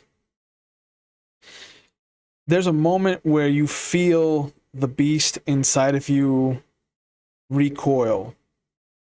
The woman doesn't seem to elicit any kind of intimidation on her part. She's kind of thin and lithe, almost emaciated, really. Like, she looks frail. There's this tangle of long black hair, and there's these two muted blue eyes that kind of sit on her face in these kind of hollows. She has a business suit, except for the jacket, which she's kind of like taken off once the conversation got heated. And she sees you. She kind of picks up the jacket from the ground, smiles deviously in your direction, and then tosses the jacket into Samantha's face. Okay. It's okay. We can do this the hard way then. That's fine. That's fine. I just thought we were friends, Sam. Thought we were friends. And then the arm dissipates back into shadow, and you see her just kind of laugh as she starts to walk away across the street. Sam puts the gun away and slowly makes her way over to you, picking up the jacket along the way. Hi, Sam. Long time no see. Frost, what can I do for you? I've had a rough night. No, I can see. Who was that? That's Elizabeth Guernsey. Does that name sound familiar to me? It shouldn't. Hasn't popped up on your radar at all. Is she of my persuasion, so to speak? Annoying? Yeah. Thanks, Sam. All right. You mean clan? Yes. Yes. Yes. She's of your persuasion. She kind of rolls her eyes. All right. I'm just trying to help. All right. Is kind of gonna drop off the tapes and go towards her, or are you gonna stay I am. Yeah, okay. I'm walking now back from the car. All right. You can come into the conversation at this point. She just kind of, you see her just angrily balling up the suit jacket. Well, what's another one? What's she doing here in Salem? We're not common. That's what I like to know. Because she's not part of the tower. She's not allowed. I believe it's kill on sight. Last I heard. Oh, you wanna take a go? She pulls, and you see she pulls out her gun and hands it towards you. I mean, you know me fairly well. I think we both know how I would fare in a fight. I mean, that's why I'm giving you the gun, Frost. Oh, thanks, Sam. Sure, take a shot. We'll see what happens. I'm not going to shoot someone. Oh, all right then. And you see she puts the gun away. Oh, all right. I mean, you said she's kill on sight, right? I mean, that's what I heard. That's what the last time Sheriff Greene talked to me, he basically threatened me with that.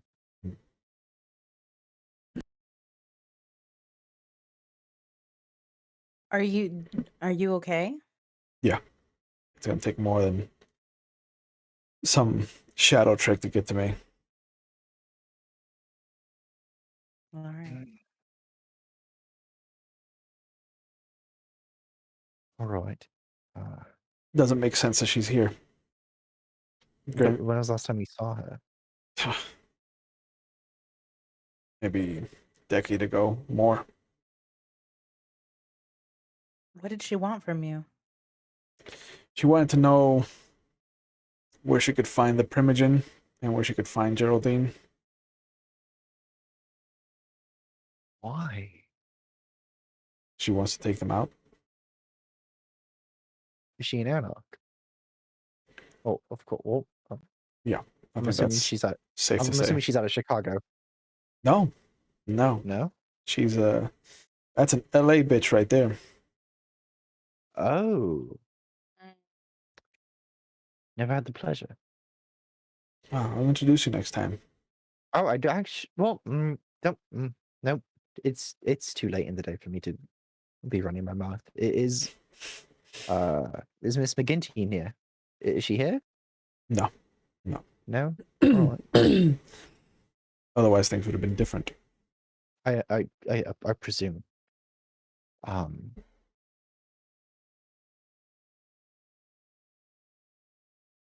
Well,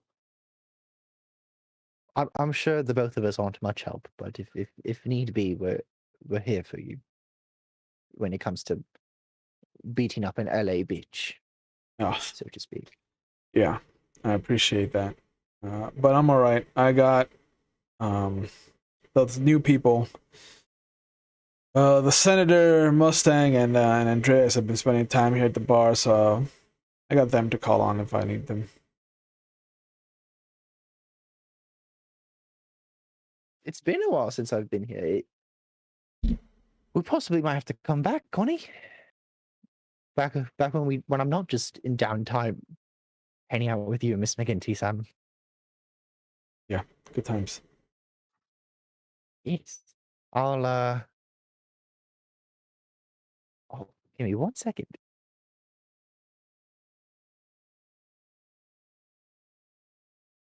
What is Connie doing with all this information she's getting? She's being very contemplative. Mm. I don't think that the scale of this, I think she's finally getting used to the scale of the madness that is apparently around her now moving forward forever, and all she's thinking about is, I wish that Joshua was here to protect me, to guide me, and to show me what to do. Yeah. Sam looks at the two of you. Is like, so let's get inside. Is this we have to go find the sheriff. Oh, all right. I was about to say, is this a business trip or a pleasure trip? Oh, it's normally a pleasure whenever I'm stopping by. Oh yeah. I love hanging out with you two. Yeah, of course. All right. Well, I won't stop you. All right. We'll see you soon. Sure. You see her climb Alright. climb the steps back up into her bar. We may have to stop coming around here. Every time we do, something goes wrong. And you know what? What? We Check. still haven't found your ring. Walk to the van. We gotta watch these tapes. Where can we watch these tapes? I think there's a surveillance system at the diner. I can't look at tapes no matter what, so I'm a little useless. Okay, so it's okay. However, I think we should get to to the diner, and you can call the sheriff over. Yeah, and then while he's on his way, we Yes. can start looking. I can start looking at tapes. And I'll talk to the widow. And so you're going to home on the range. Yeah. Yeah. Okay. You go over. You can see that there's maybe one person sitting at a booth. You see Valerie kind of wave at you as you walk in. And Hello, Valerie. she motions to the same booth that she put you in the last time. She's like, "Hey, Slim, Bobby with an I." I'm so glad that's caught on. Yeah. Hi. Yeah. You see the kind of disheveled man in the other booth kind of look as she says hello to you. She greets you, but he goes back to his food. Oh, do you have a surveillance system here? It's like, of course. And she kind of points at the two cameras on either corner. I'm presuming, am I holding just the basket of tapes? You can be, yeah. All right. Can Connie go look at them? Look at these on our system. I mean, I would have to shut down and stop recording. Do you have? Is there a VHS player back here? I mean, yeah, for how we record our surveillance. I meant like a separate one. I don't know. You guys are watching reruns of Oh, Young no. the Restless back here or something. No, we actually work sometimes. Okay, fair enough. Good attitude. Yeah. But yeah, can we? How do you feel about temporarily shutting down our surveillance? I don't like that idea. I also don't like that idea. She kind of leans down on the table. She's like, "It's your diner, folks. You can do what you want." Connie, how about you go make this phone call and I talk to Val for a second? Fine. Val, your phone. Do you know where can I find it? Sure. And she leads you over to the office. Just a small little kind of closet of a room, and her desk does have a rotary phone there. Okay. I go ahead and start dialing away. Thank you, Val. Yeah, of course. She comes back and she puts a cup, a little mug for Connie. She puts a mug for you. She puts the kind of decanter of coffee at the edge of the table, and she brings over a slice of pie. Val, do you think you could sit with me for a second? She looks around. She's like, awfully busy, but I mean, you are my boss. And she slides into the booth opposite of you. I have a difficult thing to talk to you about. Do you think you're okay with that? I work at a diner, sweetheart. Like, there's nothing that surprises me. All right. Well then don't take this too hard. When was the last time you saw your ex-husband? You? Yes. About a month ago when I delivered the divorce papers. Do you know the exact date? No. I mean, I understand. divorce is not a thing that I want to linger on. My wedding date, I could definitely tell you. Our first date, I could tell you, but not the last one. no. I understand. No. I have some difficult news for you, and I'm not sure exactly how you're going to take it. All right. Well, I mean, what difficulty are we talking about here? Like triple axle into a pool with no splash, or are we talking about like trying to catch a oiled up pig? I would say jackknife into concrete. Oh, that's just a terrible idea. You passed away. the day after the divorce papers were handed. What do you mean? I have this gift, so to speak, where I can see the dead. Sure, sure. And you Yeah. can tell me what card I'm thinking of. I mean, I can take a guess if you want me to. The point of the matter is, I'm trying to be very truthful with you, and he asked that you be aware that he's gone. Why? Why does it matter? He's not I my don't husband know. anymore. I don't know, if I'm being honest. Part of me thinks I don't know how your relationship ended. Did he also but ask you to tell his lover that he's passed on? A little two-bit hussy Rebecca? Or did he not want to pass that He did along not- to her? He did not privy me to that information. Oh, how convenient.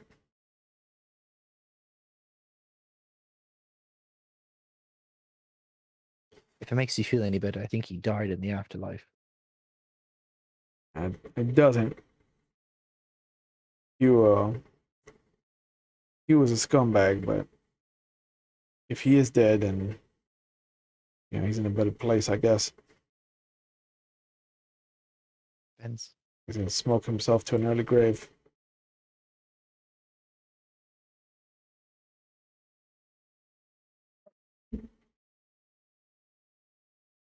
In the What do you know of office, his... all right, hold on to that. In the office, Connie calls what do you call him? Sheriff? Yeah, but where? Because I don't think Connie knows how to reach the sheriff. Does she? Oh, why wouldn't I know? Because I've never done it before. Yep. That's fair. That's a good question. So I start sort of looking around because I know that the sheriff has come by here before. To see if there's any phone numbers or something. Because you're right, I got kind of sent on this mission and have no idea how I'm doing it. Yeah. But I figure that there has to be like a number to the sheriff in here somewhere, or at least a face or something, either to avoid them or to call them. Make a wits and investigation roll. And we'll see what you can find. Investigation. Okay.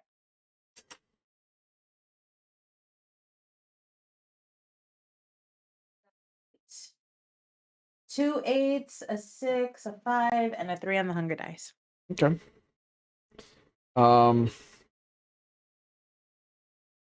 You start looking around and you find a Rolodex that has a bunch of like cards filled out for different businesses. Among them is one for the Lucky Dime Diner. Has an address and has a phone number. And you notice that it does have in parentheses SH. Okay. I'll call there then. Okay. A young woman, you would assume, picks up. Lucky Dime, how can I help you? I'm calling from home on the range. I'm looking for the sheriff. If he's around. What's his name? She's like, no, I don't see any of the Salem Sheriff Department here. I'm having that kind of a day.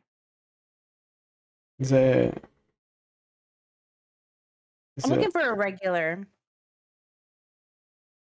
His name. What's his name? Greene. Greene. Oh my god. I'm looking for Mr. Greene. Is he around? Yeah, give me a second. And you hear very bad, like Kenny G music playing. And after a moment, you hear the phone pick up. Yeah, who's this? Is this Mr. Greene? Yeah, how can I be of service to you? This is Connie. All right, Alan's girl. So much. What can I do for you? We have we have concluded our investigation. It'd be great if you could come by the Home on the Range diner so we could talk to you in person. You hear a moment, shuffles, and he's like, all right, I can be there in a bit. Thanks. Okay. And he hangs up. All right. I hang up and I put the Rolodex back where I found it. Okay. We'll go back to Albert with Valerie.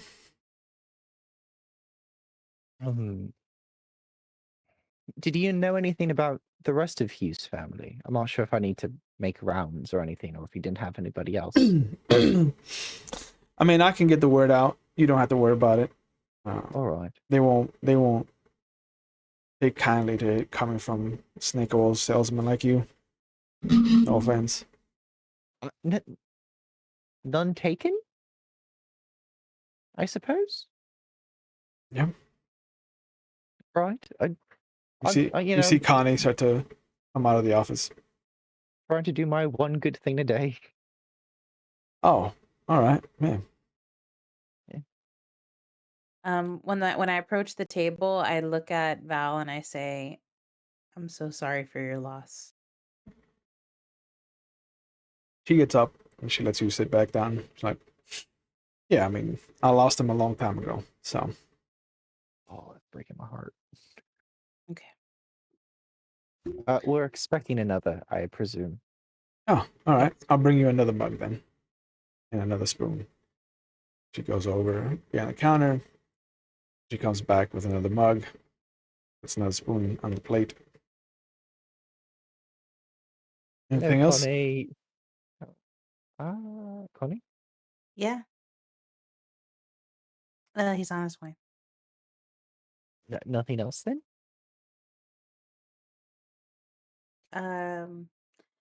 No, except Yeah. no, not really. Right. She goes over and she kind of nods and then she walks over and sits down with the other patron that's there. Excuse me. From the window that leads into the kitchen, you kind of see a young-looking black man, about maybe mid-20s, kind of peek out, and he kind of sees that there's nobody. You see him kind of sigh heavily, and then he disappears back into the kitchen. Is this Billy? Oh, yeah. Do we Yep. need? Do you want to keep playing Dinosaur, but do you just want to talk? Well, we kind of have to play a little bit of diner, but I don't want to make any decisions when Melvin isn't here. And neither do I. It kind of feels like he knows a lot more about business than we do. Yeah, well, his name is also like on the deed here, so That is true. It's not it our feels name. a little weird. Yeah, let's just keep bollocksing around like we are. Yeah, I think we did pretty good tonight. I feel terrible today. I don't know what's going on. Why? What's going on? I don't know. I think after I heard that song on the radio earlier today, I just sort of started thinking a little bit too much about the time before, and it kind of got Sorry. me out of my head a little bit. No, there's nothing to be sorry about. I'm sorry for you to you because I feel like it's been No? What? it's been a weird day. Forgot the sheriff's name. Like, you should have heard that phone call. I forgot Sheriff Greene's name. So That's really funny. is it? Yeah, I think it's kind of funny. Is it funny? Yeah, I think it's a little funny. Can vampires be depressed? I feel where I'm at right now. Probably. As Albert concurs with your assessment, you hear Unchained Melody by the Righteous Brothers start to play. No,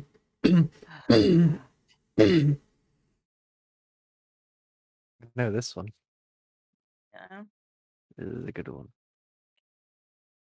You know, I don't. Albert, I had never asked you anything about your like I know we've talked a little bit about your life before, what with the towel incident and stuff. So, uh how did you meet your wife?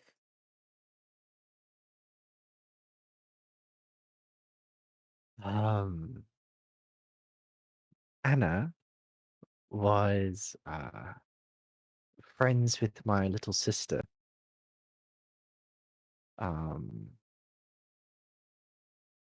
they were the same age. Um,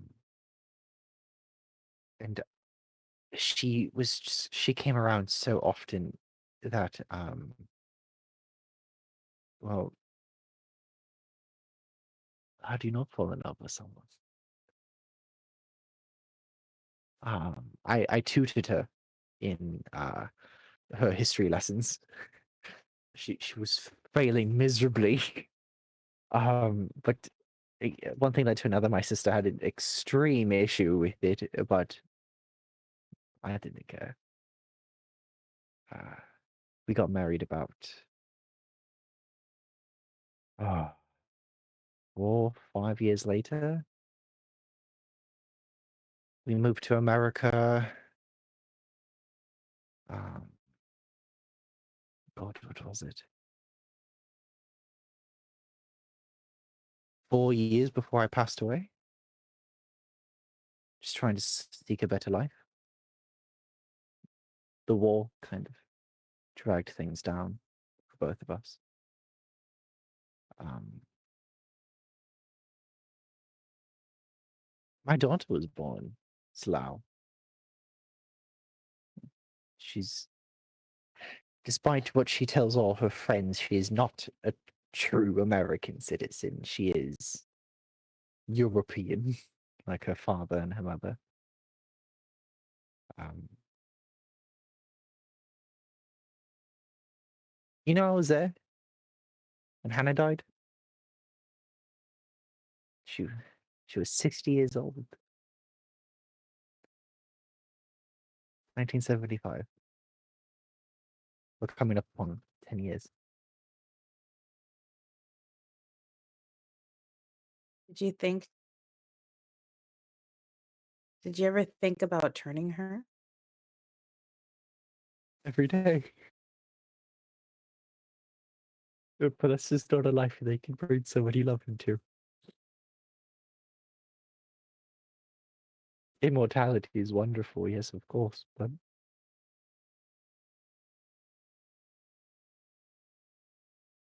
sometimes things are supposed to end. She had such a smile on her face.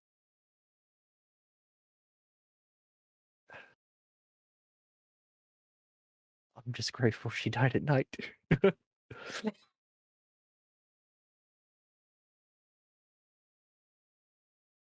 sorry, I didn't mean to bring up a No, you're fine. You're fine. It's all right. but it sounded like you had a beautiful love story. Very lucky. It was taken care of. That's all that matters. Yeah. Now, God forbid my daughter walks into this diner any day now while we're here. You don't know me, and my name is Oh someone wow. else's. She deserves to know her father died. I don't want her to get dragged into this mess. I've done enough as it is. Done more than enough. There's a little somber moment after the story ends, and as you kind of collect yourselves, the door opens, the little bell dings, and you see the Sheriff Greene walk over. Valerie kind of waves at him. Uh, he comes over, he sits down next to you, Albert. All right. What's the scoop? Do you want the short story or the long one? I mean, there's about 90 minutes until the sun comes up, so let's try to stick it with the short story. Erickson, Andreas Barker, and Mustang. What about them? The ghost of Hugh confirmed it. And then we have the tapes from the pawn store. Yeah, I'm sure if you have someone scour them, you'll find them exiting the alley the night of the murder. Those three have been helping me with some side things. Are you sure they're responsible for this? Kind Dead men tell no lies. of puts his hand on the basket. And you're sure that I'll find some proof in this mess? You should. Should be about a month ago. I believe the tapes are labeled. All right. All right. Well, I'll take a look at this. It'll work. I have some side things that could use some attention if you're looking to put in some more work. Look at Connie.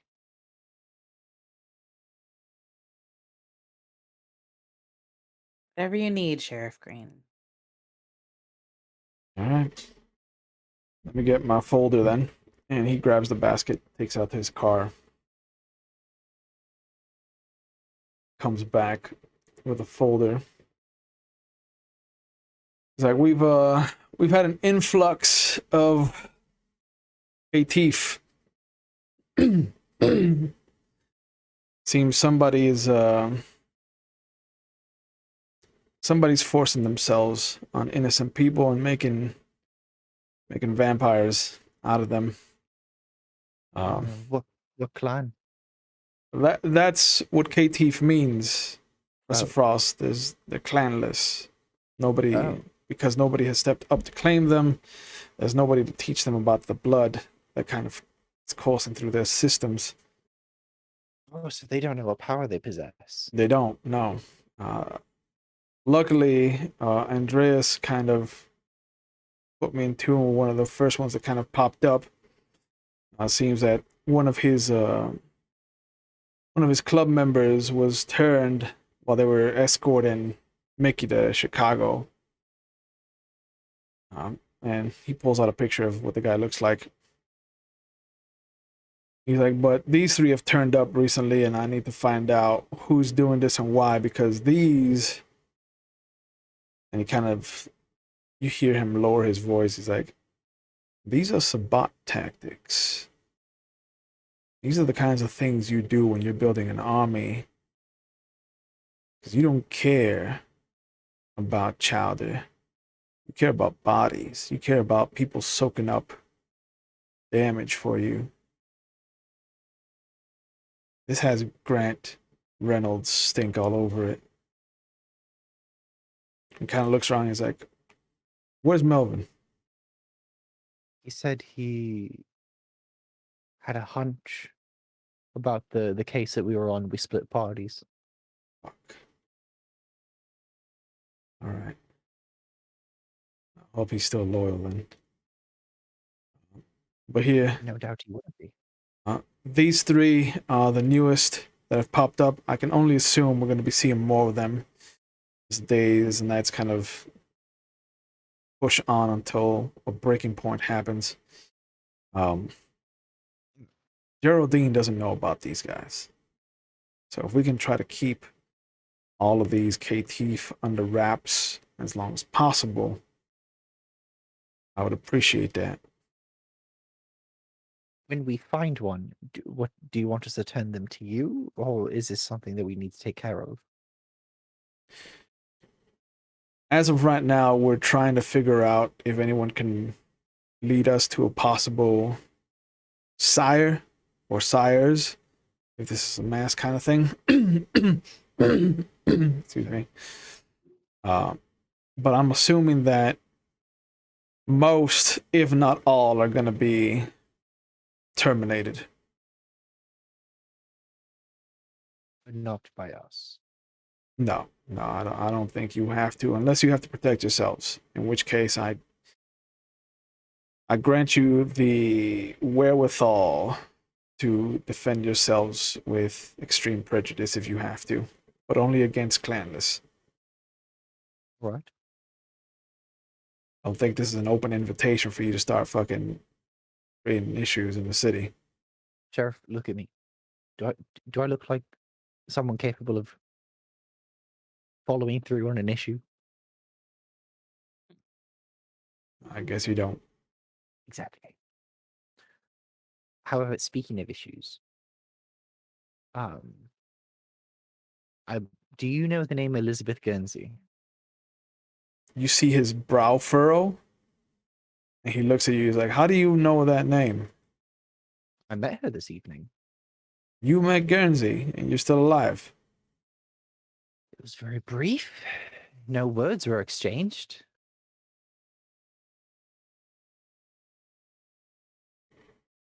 Um, she's here. Guernsey's a monster. You saying she's So- here in Salem? Does that make 2 monsters in Salem? He kind of, his eyes go wide for a moment. He's like, "Fuck, did I not see this?" You don't think they're working together, do you? Yeah, Reynolds and Guernsey go back to LA. Fuck. I have no idea how we could possibly help. He's like, there's no way that if Guernsey's here, that means that Reynolds is definitely not Yvette's lapdog. They're here of their think own he's hiding. accord.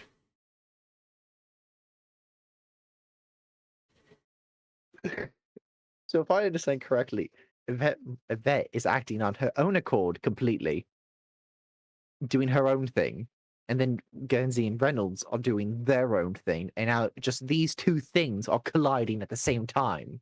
I think if Reynolds gets wind of Yvette Morrison, there's not going to be an Yvette Morrison issue anymore moving forward. And then, lucky for us, he knows she exists as a call for her head. Right. Are they enemies? Reynolds and Morrison? No, Guernsey and Morrison. Not that I know of. But shit, I don't know. I can count on one hand the people that I've heard good things mentioned in the same breath as Guernsey. Reynolds is one of them.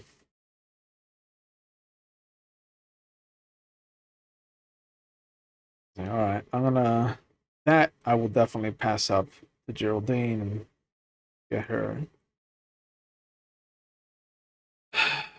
get her opinion on the matter.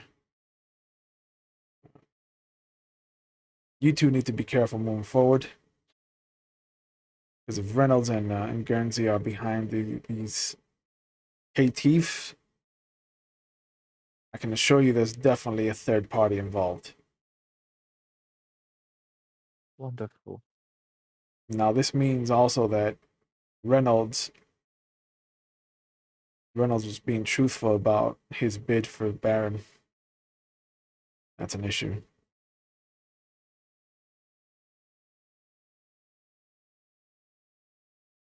All right. Like we have our hands full. Sheriff? Yeah. He knocks on the table.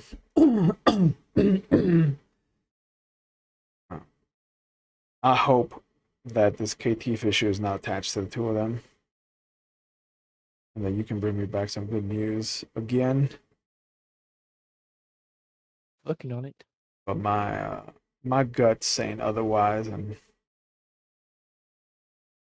you get to my age, you learn to trust your gut.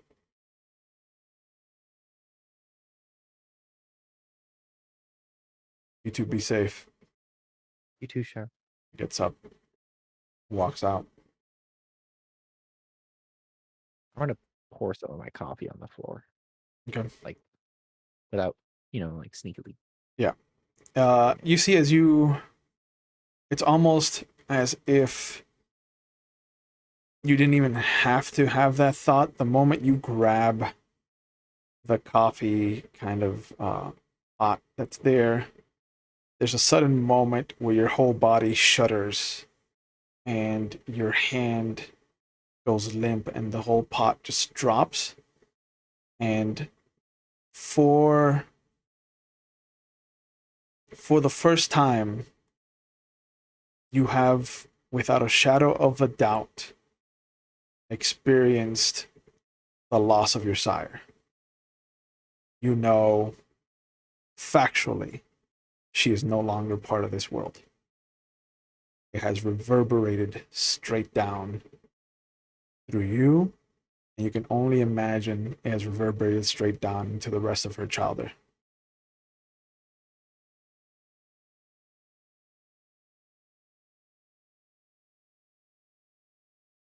It is a hard, hard punch to the gut.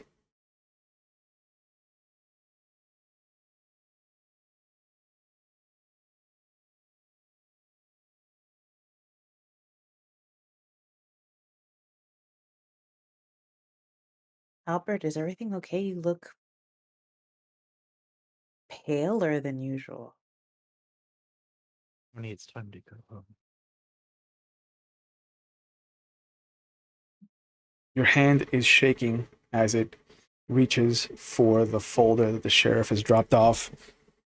You open it to put in the picture that he pulled out, and the first picture of the stack of 3 looking up at you is Lydia.